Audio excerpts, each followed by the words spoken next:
as we begin 1990. Go.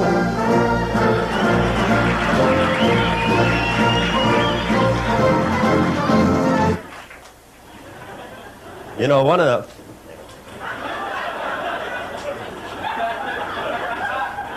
Very excited to be here in Anchorage. I'd like to settle down here someday. My kind of town. I know you're all saying right now, where's Pat Paulson been? The rest of you are saying, who the hell is Pat Paulson? 1972, I lost the presidential election to Richard Nixon. That's when you people thought that he would make a better president than me.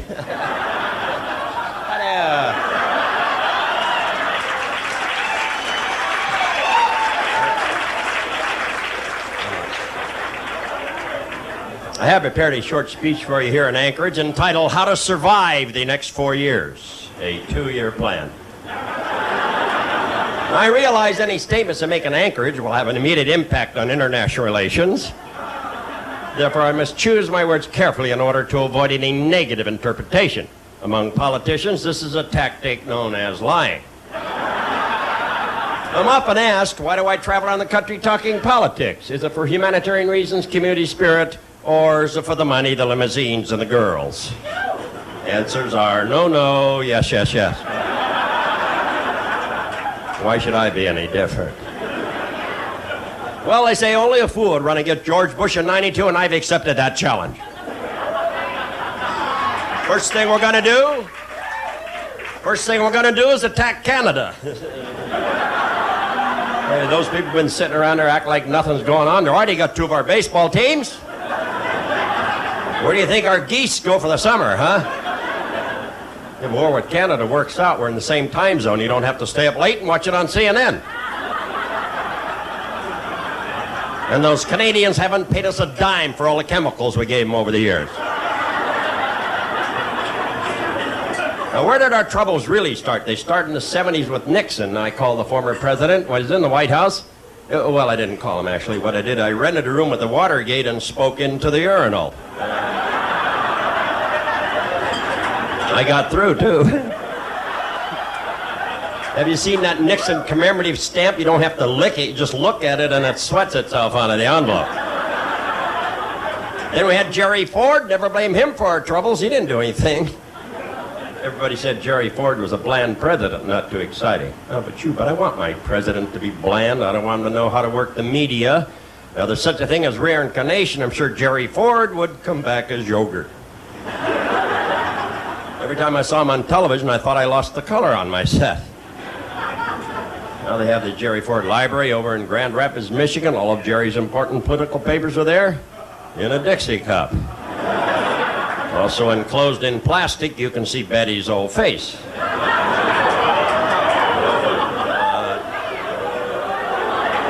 Come on, this ain't Peter Pan up here, folks. Then we had Jimmy Carter. Nice man, Jimmy Carter. Had a great smile, great teeth. You know that man could eat a pineapple through a tennis racket? You put a guy like Jimmy Carter in charge of inflation, it's kind of like putting Roseanne Barr in charge of the Twinkies. Then we had Ronald Reagan, an actor. Could start a trend. 20 years now, you're going to have Bill Murray sitting in the Oval Office. Farting the national anthem or something. I don't get these actors going into politics like Mario Cuomo, the brother of Perry Cuomo. What the hell is that? I don't know if you folks know this, but I'm the mayor of a small town in Northern California called Asti, California. I've been the mayor for 3 years.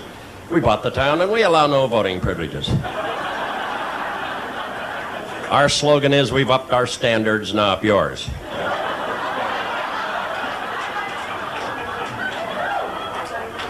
Well, 88 was a bad year. I went down to Atlanta, got thrown out by the Democrats. They lost their sense of humor, rightfully so. Well, what's the difference between a Democrat and a Republican? Tell you what I think it is. The average Democrat belongs to the Lions Club, and the average Republican belongs to the Country Club. Now, there's a connection between these organizations. The drainage system for the Country Club is the water supply for the Lions Club. Now, you give a cow to a Democrat, he'll milk that cow, keep some for himself, give the rest to poor people. Give that same cow to a Republican, he'll hire a Democrat to milk it at less than a living wage, then he'll suggest there's a milk shortage and sell it at inflated prices. Of This enables him to buy a bull. The bull, he makes a lot more cows, which hires a lot more Democrats to milk. So you can see that the Republican does to the Democrat what the bull did to the cow.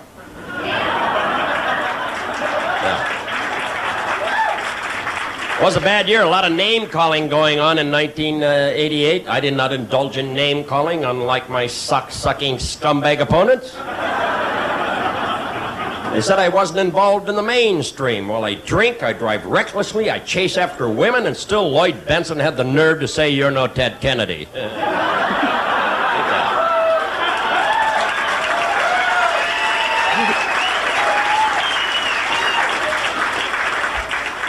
They said I was once a member of the Hare Krishna. Well, it was only for a couple of hours at the airport trying to get money for a connecting flight.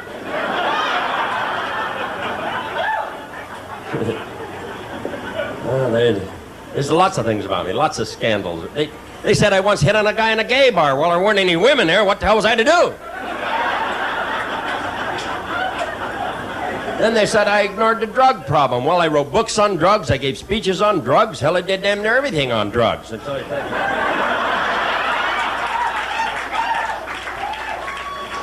Those guys running against me were some joke. A guy named Richard Gebhardt from Missouri. There's a guy who wanted to help the farmers. Well, I suggested we put him on a pole in the middle of a field, keep the crows off the corn. Pat Robertson said God told him to run. Well, it proves one thing. God's got a great sense of humor. Now, Gary Hart went into this political business with his eyes wide open. Gary Hart gave new meaning to the old expression, walk softly and carry a big stick. He said he was only out in that yacht doing some offshore drilling, that's all. Won't catch me fooling around. You have an obligation to the American people, keep your record clean and clear. I would never chase after anybody, and it's not my way. Then in '88, we came down to the last two, George Bush and Michael Dukakis, Tweedledum and Tweedledummer. George Bush was envoy to China, chairman of the Republican Party, an ambassador, a congressman, head of the CIA, vice president, president. Man cannot hold a job. He's dealing with Dan Quayle. You know, I saw an empty limousine pull up the other day, and Dan Quayle got out. Do it over here. I'll do it over here now. Everybody saw an empty limousine pull up the other day. Dan Quayle got out. Sit there and rot. I don't care. Boy, the comics, what would we do without Dan Quayle? You know, when George Bush had that heart flutter, they alerted Dan Quayle to stand by. The whole country had a heart flutter. Dukakis, of course, he's out of there. He'd never run again. When I first heard the name Dukakis, I thought he got it off the bottom of an eye chart. Weird name. Sounded like a gum disease. Got Dukakis all over here. Had a lot of Greeks behind him, and that's one place you don't want them.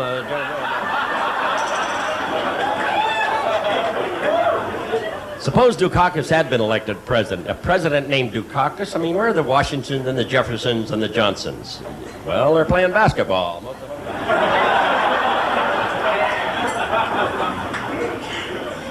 That left me. I only ran the first time because I thought I looked nice on a dime.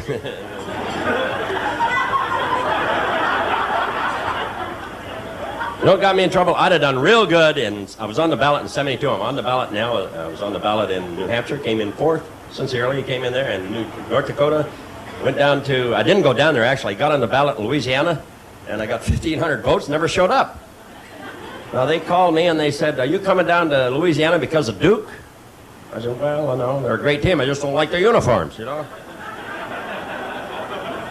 I'll tell you what, with the mudslinging going on, the only one who doesn't have mud on him now is David Duke. Got this sheet over his head, so you can't.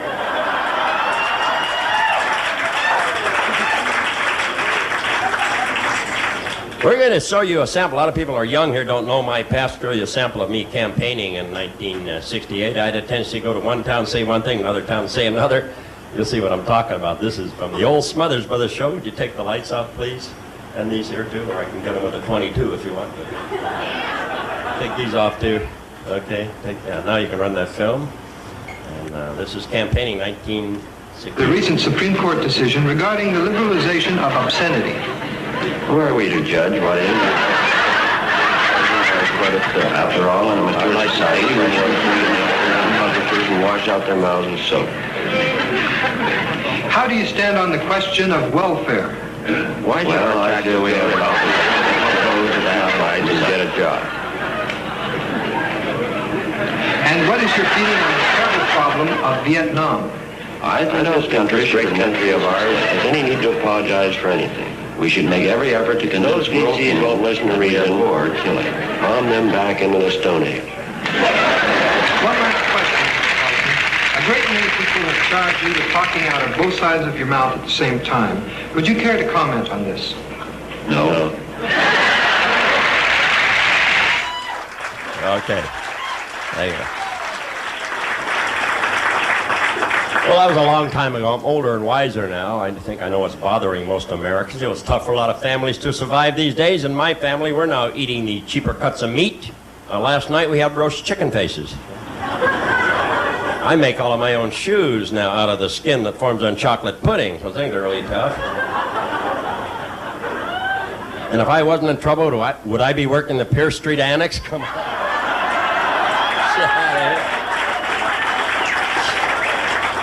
And everything's so expensive these days, too, even drugs. I don't do drugs, folks. I'm from a different era. I didn't go for drugs.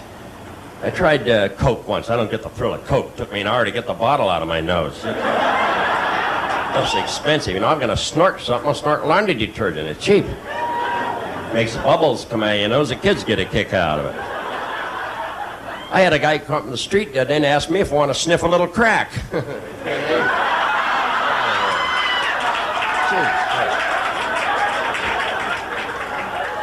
God, I hate that, don't you? At first I thought he said, you want to sniff a little crap. No. Hell do I want to do that for? Sniff any crap, I'll sniff my own crap, not yours, man. Sure as hell won't pay for it either, I'll tell you that. Getting back to drugs, I don't do drugs. Oh, once in a while I shoot up on Preparation H. It's funny now, my mind's starting to shrink. Remember that stuff? A lot of issues facing Americans. I'll tell you what hasn't worked. Social Security. Now, they started Social Security in the 30s to solve the old people problem, and now we got more old people we haven't had before. And those old buggers all over the place. Getting your way in elevators, walking slow, dribbling food down their chin, leave their fly open, drive you crazy, old people.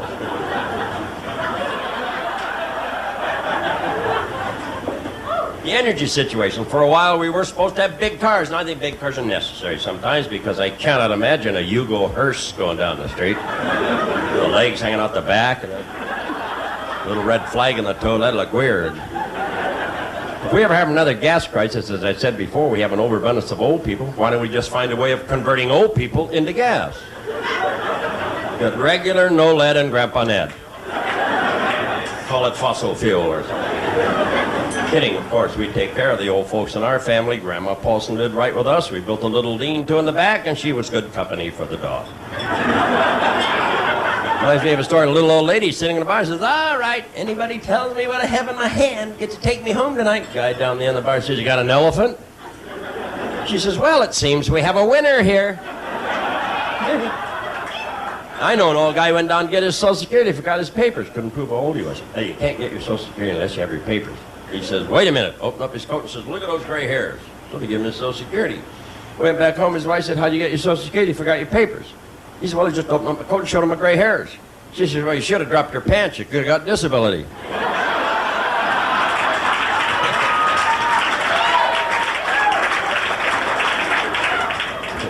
See, I can do old jokes now. I'm one of them. Don't send me any damn letters. Environmentally, I've always been very strong. I've always felt the major cause of forest fires is trees. Cut them down, get them out of there if they're a problem.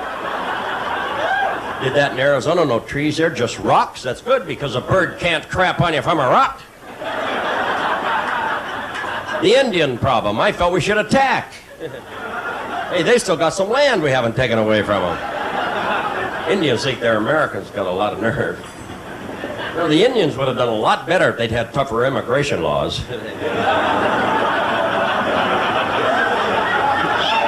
Should have started up here, too.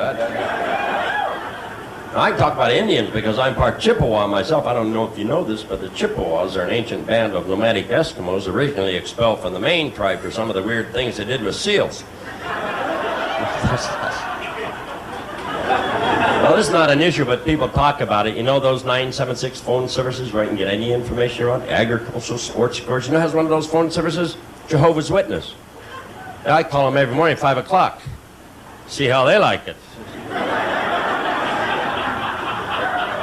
I called one of those sex services. Some guy started talking dirty to me. I was so outraged to call my congressman, and the same guy answered. And on top of that, I got an ear infection, you know. Brings to mind safe sex. Big issue in the world today, safe sex. Many ways to have safe sex. All of them are effective, and none are any fun. Best way to have safe sex, have no sex at all. Of course, married people have been practicing this for years. Somebody asked me about my new Middle East position. Well, my wife and I tried it. She said it hurt her back.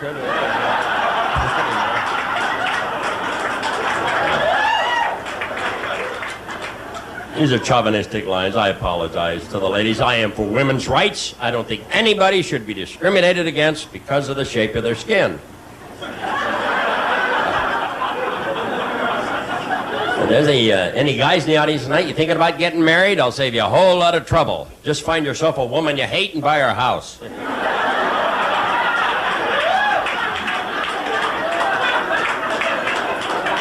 I'll tell you a big issue in '88 were daycare centers, and I think we need daycare centers where you can drop the kids off without coming to a complete stop. Throw those little buggers out of there. Population explosion, nothing to worry about. Everybody here tonight has 2 parents, right? Those 2 parents had 4 parents, 4 parents had 8 parents, 8 parents had 16 parents, 16 parents had 32 parents, so I think it's pretty clear that the population is dwindling.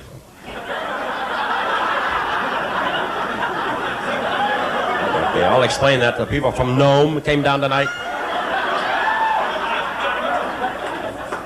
I did my bit for the population explosion. My wife and I had 18 kids. I says, that's it. And I cut her off right there. No more sex. She's begging all the time. You ladies here tonight would too if you knew.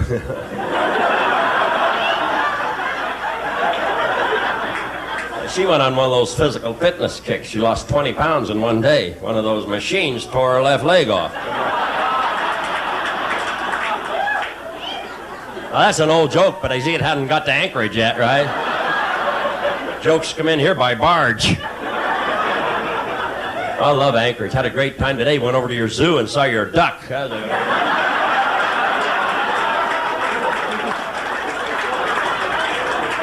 Somebody asked me before I came up here to Anchorage, would I find any humor here in Anchorage? And just today I met the mayor and nearly laughed my head off.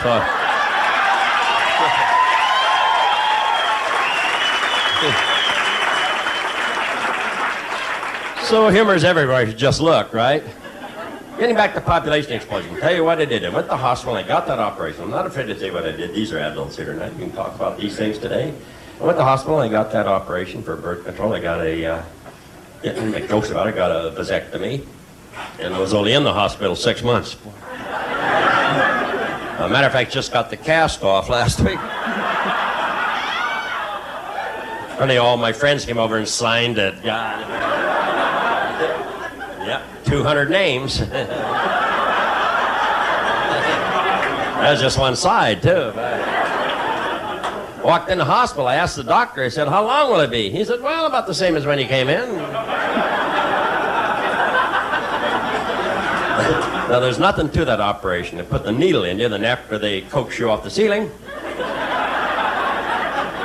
Now, before the advent of the pill for birth control, my wife was using a coil, but that was too expensive, so I got her a little slinky toy. Should have seen her walk downstairs.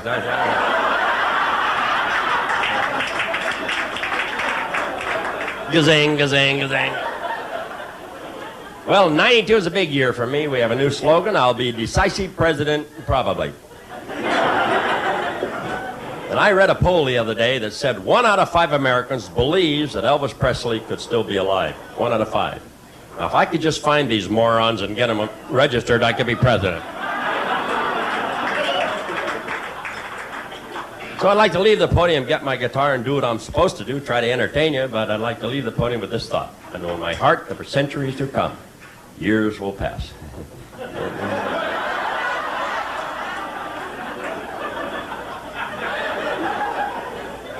This is a great country, folks. This is the only country in the United States. And I feel privileged to live in a land where even our national product is gross. It's Abraham Lincoln. Used to walk 9 miles to the library. And on his birthday, they close it. What the hell's that all about?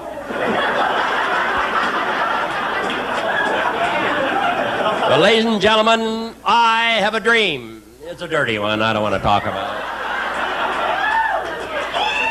This hooker was coming at me with a plunger. Weird dream, I'll tell you. Anyway, I'm going to leave this podium a bit. These are not working all that great.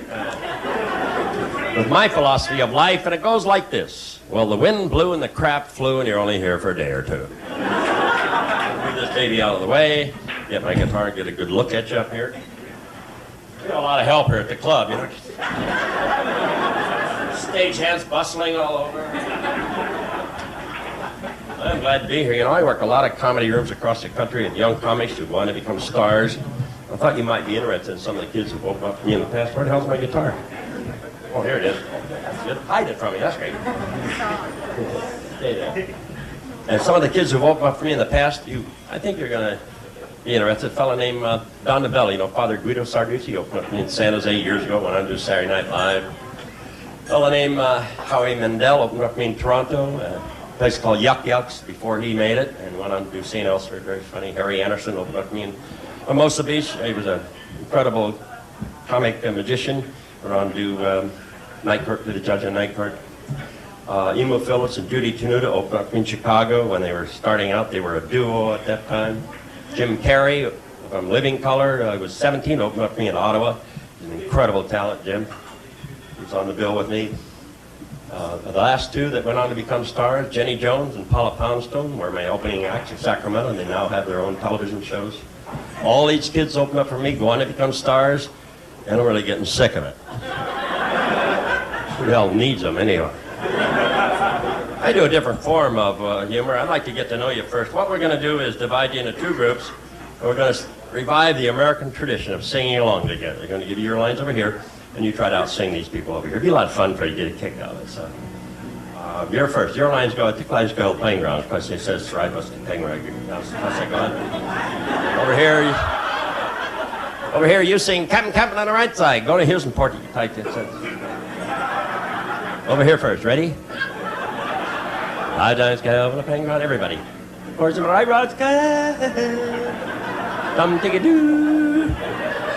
A lot of fun when you sing along like that. Right. Over here, Captain. Everybody. Ha.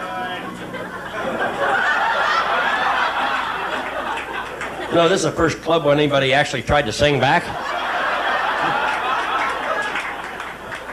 A little toxic waste in your water here, or what? Making nuts here in Anchorage. Okay, I'll sing one song for you. I wrote in honor of my visit here to Anchorage, sin capital of the world. It's a folk song, goes like this. I was standing in the street when a very ugly man came up and tied his horse to me. Well, that was it. The hell, I'll tell you something, this act starts slow, then the whole thing peters out. I sing a song about cheese. Cheese is an important product. Cheese comes out of Wisconsin. Cheese is a friend of yours, and cheese is a friend of mine. Oh, what a friend we have in Jesus. Well, one bit. Oh, shit. I'll tell you a little about myself. I'm originally from the state of Washington, down south of here a little ways. I was a depression baby. I don't mean to have a dent in my head. You're just a poor family. Lived on the coast there. My dad was a fisher. My mother was a netter, and my sister was a hooker. I never had a pet until I was 8 years old, and Mom finally got me a pet. You know she got me? She got me a clam. It's not a hell of a pet. Hard to get a rope around a clam and walk them. You got to drag along the pavement. They make sparks. That's not good. I used to walk to school, and this is true. I walked to school every day to a little red schoolhouse, and living on the coast there are a lot of seagulls. There's one rogue seagull, I guess, with a bad beak or something, used to dive bomb me every morning. Zap, ploppy, get me, but I got even with him. I found out where he was nesting, and I climbed the cliff above him.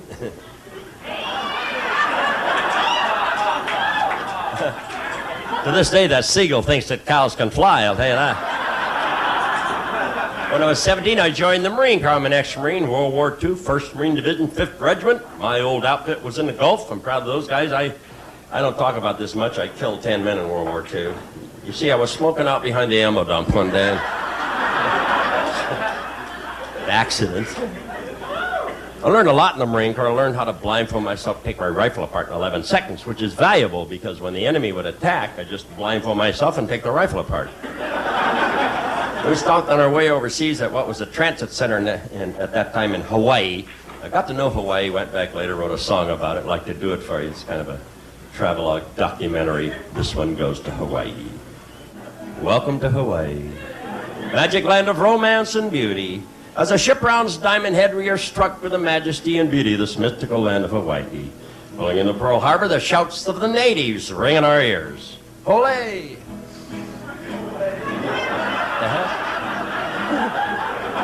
Rushing back to our ship, we again set sail for Hawaii.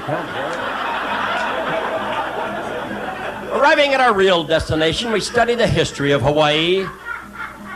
Hawaii has many races: Hawaiian, Chinese, Japanese, Samoan, Indonesian, Filipino, English, French, all bound together in one culture called screwing the tourist. We see the pretty wahinis. You all know what a wahini is? That's something you put on a bahun with lots of mustard.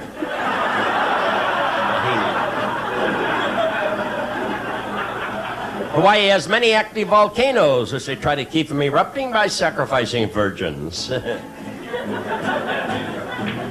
How does that work up here?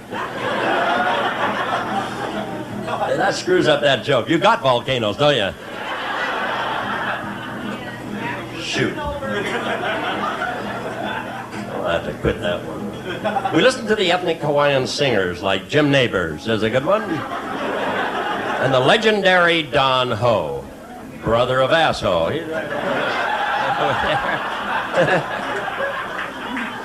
You know, I do a lot of these clubs, and I enjoy doing them a lot. I like to see young people come in and see me, but I know they don't know who I am. They come in, they don't know who I am. I finally figured out one day why young people would come in to see me.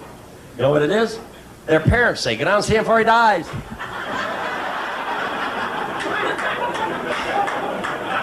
Well, if you're too young, I'll tell you about myself. I started as a writer. I used to write for a lot of groups. One in particular called Smothers Brothers. Wrote a number of songs for them. One called Chocolate.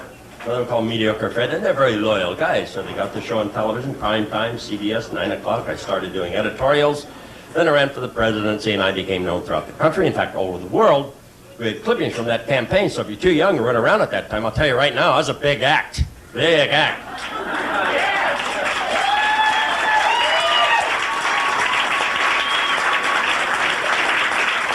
And here I am working Pierce Annex, a lot of damn poles in the middle of the place.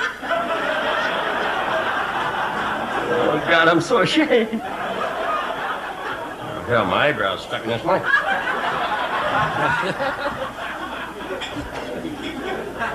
Anyway, the club I worked long before that was in the Village in New York, a place called the Gaslight. The reason I mention the Gaslight is performers you'd know worked there. A fellow named Bill Cosby started the Gaslight, Woody Allen, Bob Dylan, Tiny Tim, Peter, Paul, Mary, myself, all down the Village in those days. So we're going to take it back to the days of folk singing and folk songs. A little song about a club I worked a long time ago in the Village called the Gaslight. Look at those fingers go. I met you at the Gaslight on McDougal Street in Greenwich Village. We went into the Gaslight to hear a lot of folk singers sing a lot of folk songs about a lot of people dying, and we had a really good time. And we walked in the Gaslight, and there's a comic on stage with a guitar, and everybody's really crazy about him, just screaming and yelling, "Give us our money back." And we ordered some cider, and there was a cockroach in my glass. So I switched glasses. And then you switch glasses. Then the cockroach switched glasses. and the cockroaches running all over the floor, and the ladies are standing on the table, so I get on the floor. Things are looking up. No, I don't. We did that. And we settled back to watch the show, and you settled back too far and tipped over the woman's glass and back to you, and she didn't like it and give you a punch in the kidney. So I turned around, put my finger in her nose, and then I couldn't get it out. So we left together. Walking down the street, hand in nose. Boy, can I pick 'em.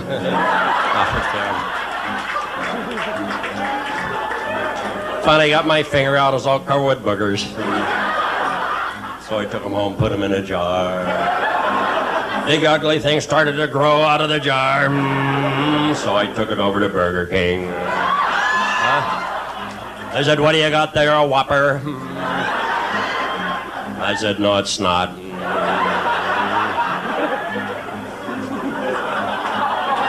Now you can see from that, not on.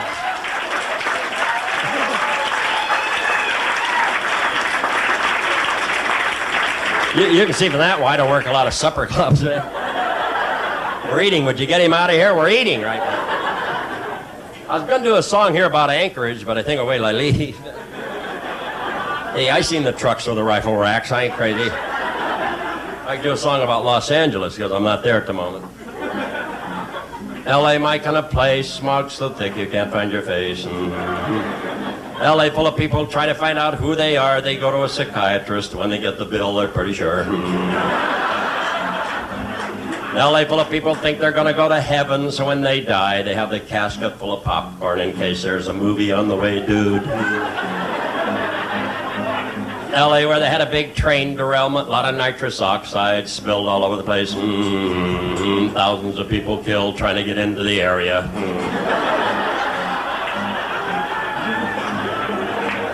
L.A. where strange things happen on Santa Monica Boulevard. 3 gay guys attacked a woman, 2 held her down, the other one did her hair.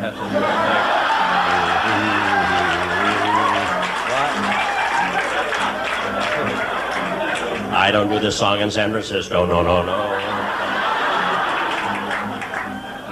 L.A. a lot of people sitting around in hot tubs all day getting all wrinkled, can't find their pee-pee. That was never a problem of mine, because I tied it to a buoy.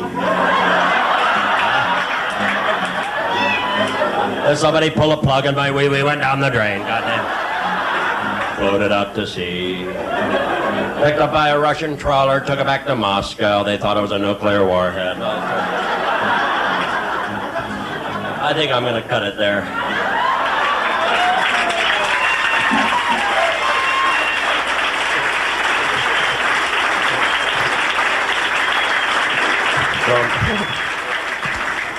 Grown man doing that kind of crap. Ought to grow up. I bet I'll be working these joints. I bet I'll be 100 years old coming into a joint like this going, how the hell are you? How's the microphone? Here we are. Good evening, everybody. How's that, the ocean? There you are. All having a good time? Yeah. Oh, who gives a crap? I don't. Where you all from? I don't care about that either. Got me a new tattoo that says born to play bingo. I got silver in my hair, I got gold in the teeth, I got gas in my stomach, lead in my feet. I'm on a walking mineral table. Oh, having a good time, yeah. I'll tell you what, I had a little trouble. The other day. I forgot what I was going to say. Where the hell am I anyway? Holes all over the place. What is this anyway? Goddamn dock?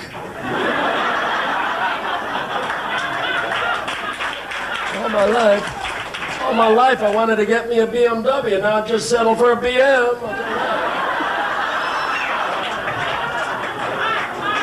God, I think I just had one.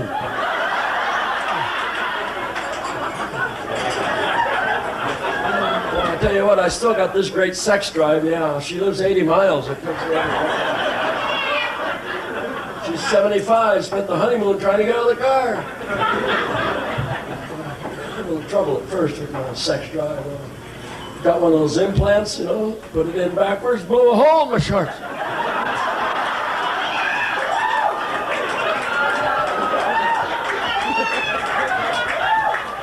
If I can see it now, I know that's what I'll be doing.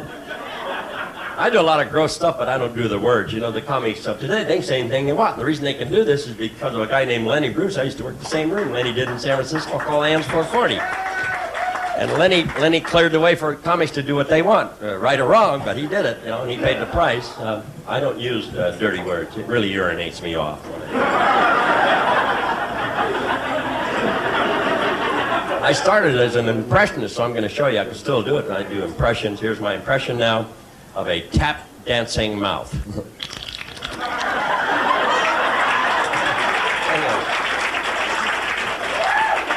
Hey, you try to hurt like hell, dude. Much of a laugh. Here's my impression of an American motorcycle. Put, put, put. Okay. Japanese motorcycle. Ah, pata, pata.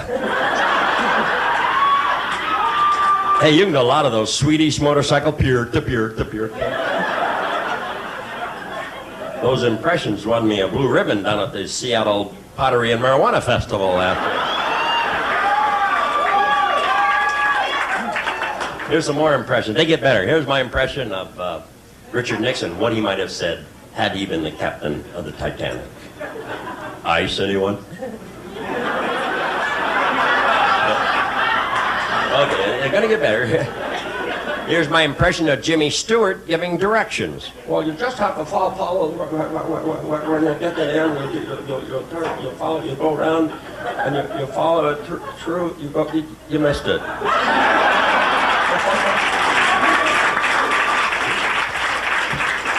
Okay, here's another. Now, this is one of my best. This is the late, great John Wayne. This is a good one. This is a good one. Well, I'm going up in the mountains and talk to the Apaches. You come with me if you want to, but I don't have to, gentlemen. Okay, it's not so good.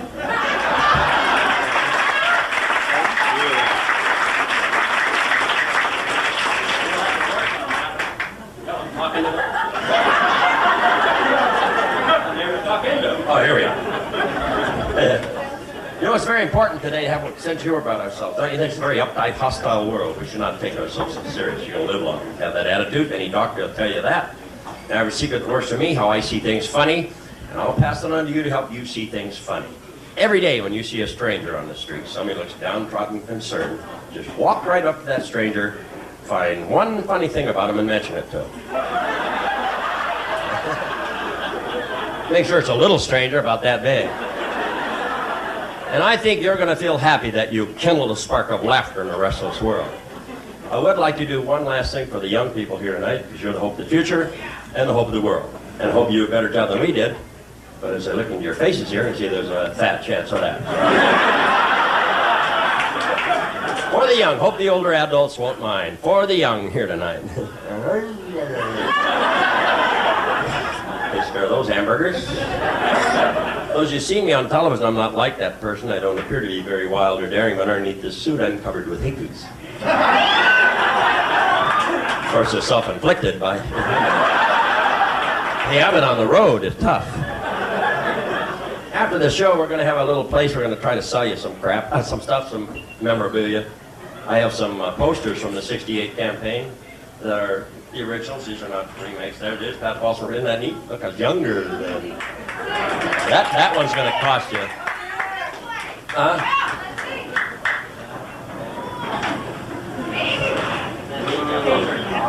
I only got about 20 of these left. Those are $10. I'm not going to give them away. We have a book for $5. This is from '68, and this is an original book, first edition. And it's very funny. Just changed the name. So crap is going on today. New stuff. They don't get into their past so much now. They don't go into the scandals. I'm kind of feeling sorry for Bill Clinton. It was getting to the point where the press is going to check everybody out, so the best people won't run, right? They're just the mediocre people who will run.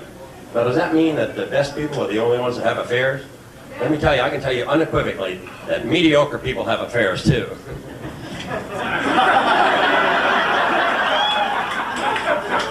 They don't have great ones, but they have them, So I thought about Bill Clinton the other day, and I shouldn't do jokes on him, but he's tired of what they're doing. He said, "No more scandals. Smell my lips." What is this, a church group, for God's sakes? What is this? Oh, I just did that. Yeah, we have the Paulson for President poster somewhere around here. You see it anywhere? And that's, I mean, the headquarters. That's only $5 right there. And we have a, oh, yeah. Just mingle on, screw around. And we have the, these are 100% cotton. Hey, so, well, I need to get rid of those. There they are. That's the original. Those are $15. Well, I gotta make money for the campaign. You know how I'd handle the deficit? I'd turn it into a government program, then we start cutting back, then I'd eliminate it entirely.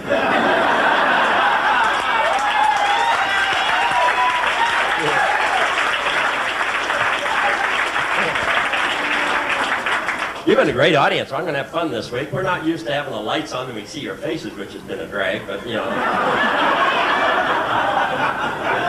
lot of you are. But you're a great audience, really. I'm sure Leah would say that too. Oh, not great, but I mean, you're a good audience. Average audience. Maybe a little below average. Actually, you suck, I'll tell you that. No, kidding. Well, some of you probably do. What do I know? Whatever you do in your private life has nothing to do with me. You want to do that? I'm not going to suck you, I'll tell you that.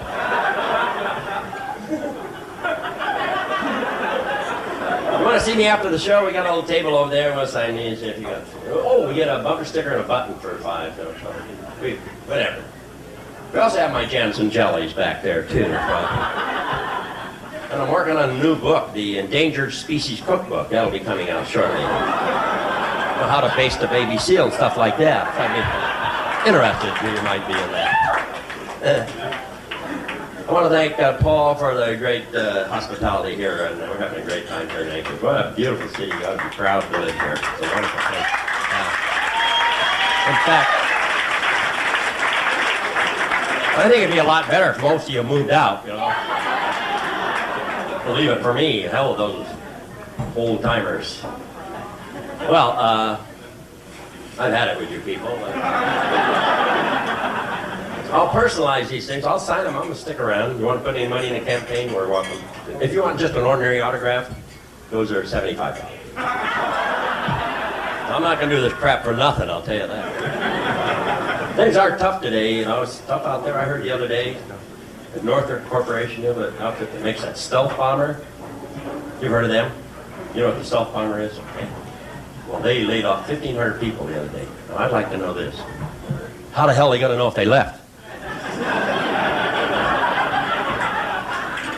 I always test an audience and a location with that joke. I know, and this is not the place to do it.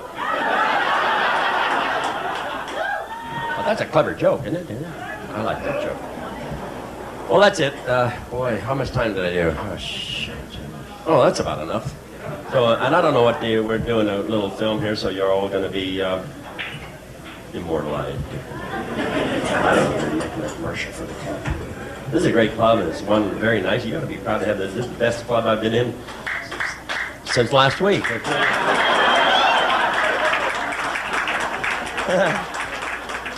Okay, that's it for me. I'm going now, and I'd like to close with a segment from my college lecture series on the history of humor, which I take early Cro-Magnon jokes to the humor of the pyramids on the present day psychic humor.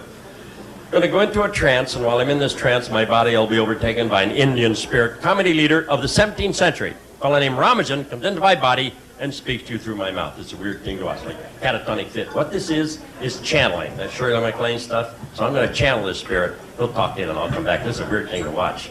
I don't think anybody does this in public like this for money. So I'm going to go into the trance, and while I'm in this trance, we'll see if Ramajan's here, then I'll come back. It's a weird thing. Here we go. Into the trance. I'm going to need your help. Tough to do.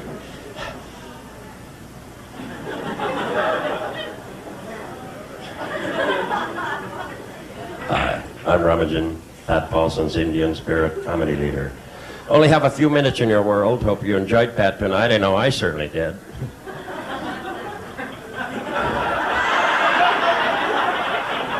something that Pat would appreciate.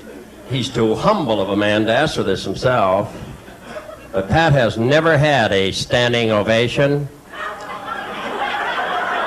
I think a standing ovation would be very fitting on this his birthday. For the older people in the audience, I'd like to remind you that Pat served his country well in World War II. So I'm going now, and Pat will be right back, and he doesn't know I said any of this. I think you'll agree that when he does come back, he certainly has earned his standing ovation. Working in a place of goddamn poles all over, for God's sakes. Also, folks, the doctor has given Pat just 6 months to live. So it'd be nice if he had one last standing ovation. Also, folks, Pat lies a lot during his act. You know, he just has a little teeny peeny this long. Of course, it's this wide. I'm going now, and Pat will be right back, and he doesn't know I said any of this. Give me a second here. Okay. Whew. Well, I don't know what he said or anything. He gave you any instructions. Hope you follow through on it. Been a lot of fun. Hope you'll come down and see me again. I appreciate you a lot. Okay?